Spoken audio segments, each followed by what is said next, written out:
Hello दोस्तों, स्वागत है हमारे यूट्यूब चैनल पर। हम लोग एसएससी जीडी के लिए मैथ का प्रैक्टिस कर रहे थे, वो भी बिना पेन पेपर यूज किए हुए। बिना पेन पेपर के यूज के हम लोग सॉल्व करते हैं, ऑप्शन से और ट्रिक से सॉल्व करते हैं। तो चलिए आज हम लोग इसका अगला सेट हम लोग सॉल्व करेंगे। तो चलिए हम लोग क्वेश्चन पे चलते हैं। ये रहा आपका पहला क्वेश्चन। दो संख्याओं का अनुपात 3:4 है और उनका लघुत्तम समापवर्त 180 है। दूसरी संख्या क्या है? दूसरी संख्या आपको बतानी है, इसमें से दूसरी संख्या। तो देखिए, संख्याओं का जो अनुपात दिया है आपका, वो दिया है 3:4 दिया हुआ है। तो पहली संख्या तो 3 हो गई, 3 अनुपात में है और ये 4 में है। तो जो दूसरी संख्या जो होगी, वो देखिए दूसरी संख्या ये है 4 के अनुपात में, मतलब 4 का फैक्टर होगी। 4 से वो संख्या डिवाइड होगी, 4 का फैक्टर कह सकते हैं, या 4 से डिवाइड होगी। तो इन सभी ऑप्शनों में से आप चेक करिए कौन सा जो है ना 4 से कट रहा है। ये 4 से नहीं कट रहा है। ये देखेंगे, ये 4 से कट रहा है, 15 चौके 60, ये 4 से कट जाएगा। ये 4 का फैक्टर नहीं है, ये नहीं है इकलौता। ये ऑप्शन आपका यही आंसर है, क्योंकि यही एक गिनती है जो 4 का फैक्टर है, 4 का मल्टीपल है। चलिए अगला क्वेश्चन देखते हैं हम लोग। अगला क्वेश्चन है 16 संख्याओं का औसत 8 है। यदि हर संख्या में 2 जोड़ दिया जाए तो नया औसत क्या होगा? देखिए यहाँ पर कह रहा है हर संख्या में, जब हर संख्या में बढ़ रहा है तो उसी के एवरेज में बढ़ेगा। तो 8 पहले से औसत दिया है, तो इसमें जो है ना जब हर संख्या में बढ़ रहा है तो एवरेज में सीधा सीधा 2 बढ़ जाएगा। 8 2 10, आपका जो आंसर हो जाएगा वो 10 हो जाएगा। नया औसत जो आएगा वो 10 आएगा। ठीक है, हर संख्या में जुड़ रहा है इसलिए डायरेक्ट औसत में ही उतना बढ़ जाएगा। चलिए अगला क्वेश्चन देखते हैं हम लोग। अगला क्वेश्चन, एक रेडियो का अंकित दाम या अंकित मूल्य कह लीजिए 480 रुपये है और कटौती मतलब डिस्काउंट, कटौती की दर 15% है। तो कटौती की राशि निकालना है, मतलब आपको इसका 15% आपको निकालना है।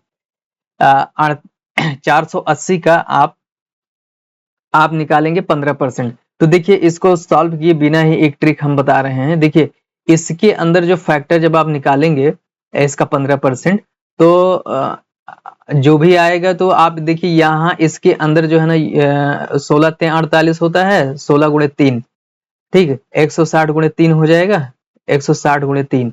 और ये जो है ना 5 या 15 होता है। तो देखिए ये 3 और ये 3 मिलकर के 9 हो जाएगा ना, ये 3 और ये 3 9। तो जो संख्या 9 से कट रही होगी वही आपका आंसर हो जाएगा। ठीक, जो 9 से कटेगा वही आपका आंसर हो जाएगा। देखिए ये आपका आंसर नहीं होगा, ये 9 से नहीं कट रही है, ये भी 9 से नहीं कट रहा है, ये नहीं हो सकता। ये आपका 9 से कट रहा है, 9 8 72, यही आपका आंसर हो जाएगा, सी ऑप्शन। और अगर आप निकालना चाहें तो आप निकाल के देख लीजिए, 480 का जो है ना आप 15% निकाल लीजिए, यही कटौती हो जाएगी। आप निकालेंगे, आपका जो है ना 72 आंसर आ जाएगा, 72। चलिए अगला क्वेश्चन देखते हैं हम लोग।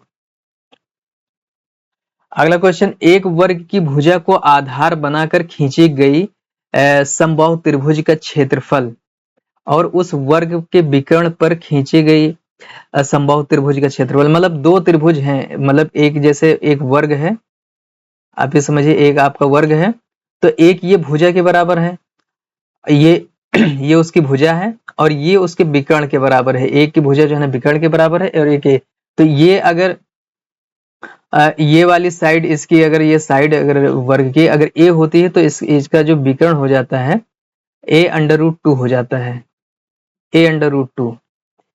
तो जो आपका जो क्षेत्रफल अब निकालना है, मतलब समझिए कि अगर ये भुजा अगर एक है तो ये वाला √2 होगा, मतलब हमेशा उसका गुणा होगा √2 का। तो क्षेत्रफल जो आपको निकालना है, तो क्षेत्रफल देखिए सबसे पहले जो है ना जो भुजा पे बना हुआ है, भुजा पे बना हुआ है उसका क्षेत्रफल लेंगे तो ये 1 का स्क्वायर हो जाएगा। इसका क्षेत्रफल अगर लेंगे तो √2 का स्क्वायर हो जाएगा, √2 का स्क्वायर मतलब 1/2 आ जाएगा आपका आंसर। तो ये जो है ना आपका आंसर जो है ना हो जाएगा 1/2। सीधा डायरेक्ट आप इसको मन में इमेजिन कर सकते हैं कि अगर ये 1 होगी, इसकी अगर अगर साइड अगर 1 है तो ये √2 होगा, तो 1/√2 का स्क्वायर कर देंगे तो 1/2 हो जाएगा आंसर। चलिए आगे बढ़ते हैं हम लोग। दो संख्याओं का अनुपात 5:6 है। यदि यदि दोनों में 7 जोड़ दिया जाए तो अनुपात 6:7 बन जाता है। देखिए इसमें जो आंसर, देखिए क्वेश्चन जो कह रहा है 5:6 है, दोनों में इसमें क्या है +7 कर दिया जा रहा है, इसमें भी +7 कर दिया जा रहा है, तो ये कितना हो जा रहा है 6:7 हो जा रहा है। तो अगर अनुपात में देखेंगे तो इंक्रीज कितना हो रहा है 1 यूनिट हो रहा है, और वैसे 1 यूनिट कितने के इक्वल है 7 के इक्वल है, तो 1 यूनिट बराबर अगर 7 है तो आप देखिए 5 यूनिट बराबर कितना हो जाएगा, 1 यूनिट अगर 7 के बराबर है तो 5 यूनिट कितना हो जाएगी, सीधी सी बात है 35 हो जाएगा। 6 यूनिट कितना हो जाएगा, 6×7 = 42 हो जाएगी। तो आपका जो आंसर हो जाएगा ये आंसर हो जाएगा। चलिए अगला क्वेश्चन देखते हैं हम लोग। दूध की कीमत 20% बढ़ गई, व्यय उतना ही रखने के लिए वर्तमान में उपभोग में कितने कमी करनी होगी। देखिए इसका जो होता है, देखिए 20 बढ़ा हुआ है तो 100 में 20 बढ़ाएंगे कितना हो जाएगा 120 हो जाएगा। आप इसको आप देखिए, आप इसको काटेंगे 1 0 से 1 0 कट जाएगा, 4 से आप इधर उसके करिए तो ये हो जाएगा 4 से काटेंगे 25 और 4 3 12, आपका हो जाएगा 25 दूना 50/3, 50/3। अब इतना हो गया। अब यहाँ पर आप बटे में 3 बच रहा है, कट नहीं रहा है, तो आपका जो जिसका हर 3 होगा वही आपका आंसर हो जाएगा। तो आपके यहाँ पर आप देखेंगे इसका हर 3 है, यहाँ आंसर ये हो जाएगा। आप इसको काटेंगे भी ना तो ये आ जाएगा 16 3 48 और 2 रिमाइंडर बच जाएगा, 2 3 हो जाएगा 2/3। तो ये आपका आंसर हो जाएगा ए ऑप्शन। अब ये हम लोग अगला क्वेश्चन देखते हैं। अगला क्वेश्चन है, एक वस्तु 10% की हानि पर बेची गई है, यदि उसे 90 रुपए में अधिक बेचा जाता तो 5% का लाभ होता है। तो ये जो हानि है 10% की, वो जो है ना 50, ये 10% की जो हानि है वो जो है ना 50% 5% के लाभ में कन्वर्ट हो जाती अगर 90% अगर अधिक होता। तो मतलब पहले देखिए, पहले कितना बढ़ रहा है, पहले 10% ये कवर हो रहा है, फिर ये 5% ये कवर हो रहा है, टोटल मिला करके देखेंगे तो आपका 90% ये बनेगा, 90 रुपया, सॉरी 90 रुपया बनेगा। तो ये 15% इक्वल कितना हो जाएगा 90 के हो जाएगा। तो 15 एकम 15, 15 छक्का 90। तो 1% के बराबर आपका जो है ना कितना होगा 6 रुपया। तो 100% कितना हो जाएगा, 100% आपका 600 हो जाएगा। आपका जो आंसर हो जाएगा वो सी ऑप्शन हो जाएगा। चलिए अगला क्वेश्चन देखते हैं हम लोग। देखिए एक घनाकार कमरे में रखी जा सकने वाली सबसे बड़ी छड़ की लंबाई 35√3 मीटर है। घनाकार कमरे के भीतर समा सकने वाले सबसे बड़े से बड़े गोलक का पृष्ठ क्षेत्रफल निकालना है।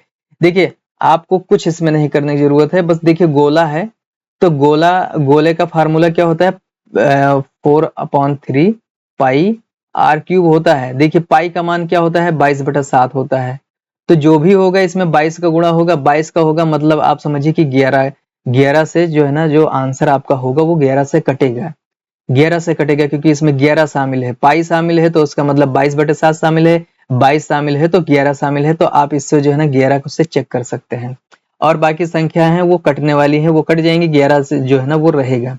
देखिए इसको हम लोग चेक करते हैं, तो इसको चेक करेंगे तो ये 11 33 और 12 में से 3, ये नहीं कट रहा है 11 से, ये आपका आंसर नहीं हो सकता। इसको आप काटेंगे तो 11 33 बचेगा 5, 11 5 55, ये आपका कट रहा है, आपका आंसर यही ऑप्शन हो जाएगा। और कोई ऑप्शन 11 से कट नहीं रहा है, आपका कोई आंसर हो ही नहीं सकता, यही आपका आंसर होगा। चलिए अगला क्वेश्चन देखते हैं हम लोग। दो संख्याओं का अनुपात 3:4 है और उनका महत्तम समापवर्त मतलब HCF 4 है, तो उनका लघुत्तम समापवर्त क्या होगा। जो अनुपात का बचा हुआ फैक्टर होता है वही और HCF का गुणा है। जो HCF होता है वो समझिए हट जाता है, यहाँ से जब अनुपात लिया जाता है तो HCF हट जाता है, और जो बचता है रिमेनिंग उसका मल्टीपल आप इसको 3/4 और इसको मल्टीप्लाई कर देंगे, वही आपका आंसर हो जाएगा। तो 4 तिया 12, 12 चौक 48, आपका जो आंसर हो जाएगा ए ऑप्शन हो जाएगा। चलिए आगे बढ़ते हैं हम लोग। हाँ, ये क्वेश्चन देखिए, ये क्वेश्चन आपको अनुपात निकालना है। इसमें हम शॉर्ट ट्रिक आपको बता रहे हैं, आप एक लॉजिक से आप इसको जो है ना लगा लेंगे। देखिए ये कह रहा है कि एक ए का 5.5 लिखा हुआ है और बी का आप 0.65, ये आपका क्वेश्चन है। क्वेश्चन यहाँ पर है। अब आप इसको समझिए कि ये आप ए अनुपात बी लेंगे तो बी इस तरफ आ जाएगा और ये इधर चला जाएगा। तो आप देखेंगे कि ये इधर जा रहा है, नीचे जा रहा है, नीचे जा रहा है, ये इसके नीचे बटे में जाएगा, मतलब ये जा करके हर बन जाएगा डिनोमिनेटर। तो डिनोमिनेटर देखिए 11 का फैक्टर है, तो 11 का फैक्टर कहाँ कहाँ है? 11 का फैक्टर देखिए यहाँ है और यहाँ पर है। तो 11, ये आंसर आपका नहीं हो सकता, ये नहीं हो सकता। आपका देखिए 2 ऑप्शन कट गए, 2 ऑप्शन बचे हुए हैं। आपका 50% क्वेश्चन आपका सॉल्व हो गया। अब आपका 50% है, आप 50% को कैसे क्लियर करेंगे उसको हम बता रहे हैं। देखिए 0.65 और यहाँ पर 5.5। तो आप यहाँ पर देखेंगे डबल डेसिमल है, डबल डिजिट के बाद दशमलव है और यहाँ पर जो है ना सिंगल है, तो आप इसको कर देंगे। अब दशमलव दशमलव हट गया। अब देखिए आपका जो बचा 6.5 और 555, तो ये आपका जो है ना बचा हुआ है। अब आप देख रहे हैं एक जीरो एक्स्ट्रा हो रहा है, मतलब आपका आंसर जो है ना, आंसर ये भी नहीं होगा। ये जीरो जो एक्स्ट्रा हो रहा है ना, यही आपका जो है ना आंसर यही हो जाएगा, डी ऑप्शन। तो दोस्तों ये कैसा लगा आपको, ये सेट हम लोगों ने जो सॉल्व किया है? और अगर अच्छा लगा हो तो चैनल को सपोर्ट करिए, सब्सक्राइब करिए। धन्यवाद।